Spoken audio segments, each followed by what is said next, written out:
Meanwhile, Interior Cabinet Secretary Kipchumba Murkomen has now identified parts of Western Kenya as some of the hardest hit by organized gangs, singling out counties including Kisumu, Homa Bay, Kakamega, Kitale, Siaya and Kisii as areas where the problem is increasingly entrenched. Appearing before the National Assembly's Committee on Administration and Internal Security, the CS linked the rise of these groups to political mobilization, warning that gangs are now being weaponized to disrupt opponents and influence public gatherings. NTV's Ashley Atieno now reports. Kisumu, Homa Bay, Siaya is even terrible. Kakamega, you go to Busia, you go to Kitale. The warning comes at a time of rising political tension, with the Linda Mwananchi function expected to hold a rally in Kisumu on Sunday, April 26th. Already, sharp divisions are emerging. Alego Songa MP Samuel Atandi has issued a stern warning on his social media pages, declaring that what he termed as imposters will not be allowed into the city, remarks that now heighten fears of a possible hostility and confrontation. It is within this charged atmosphere that the recent attack on Vihiga Senator Godfrey Osotsi is being viewed.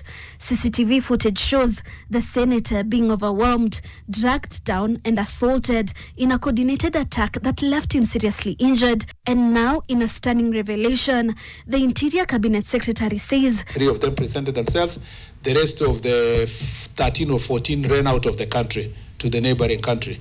So, but the IG and the DCI are on them, working with the authorities in the neighboring country, and we will arrest all of them eventually. But even as investigations continue, the incident is now being framed as part of a broader and growing security challenge. Across the country, authorities are grappling with an increase in organized gangs, many of them increasingly linked to political activity. In Kitale County alone, over 170 youths have been arrested in just 1 week, contributing to more than 200 arrests nationwide tied to organized violence.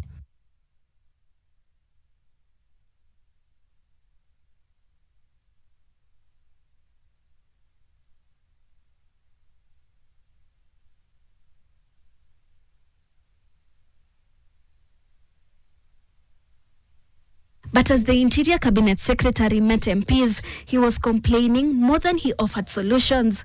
At one point, he says the masterminds of the violent gangs are known, but nothing has been done to bring them to book. Even after the brazen attack on a senator in a city restaurant by a mob, only 3 people are in police custody, not a word about who sent them. And as the country heads into another politically charged weekend, the warning signs are already visible. A mix of volatile politics, gangs and unresolved grievances, raising the stakes for both leaders and security agencies. Ashley Atieno, NTV.